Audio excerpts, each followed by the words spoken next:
Өдрийн мэнд хүргэе. Ингээд та бүхэндээ өнгөрсөн 7 хоногт өрнөсөн олон улсын зах зээлийн таймыг хүргье.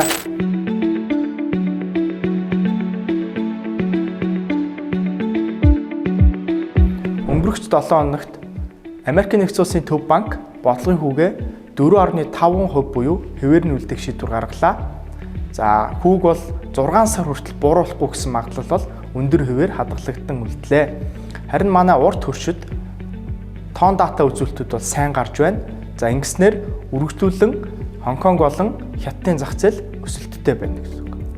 Бас нэг чухал мэдээлэл гарсан нь Бүгд найрамд Хятад ард улсын тэр бомтон Jack Ma-гийн Ant Group хэмэл уяахан сургалтын зардлыг дотоодын компаниудын чип ашиглан 20 хүртэлх хувиар бууруулж чадсан гэдэг мэдээлэл гарч эхэллээ.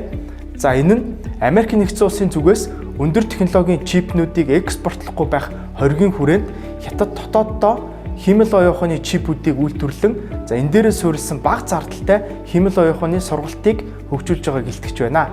Та эдгээр болон бусад мэдээллийг авахыг хүсэх юм бол бидэнтэй холбогдоорой.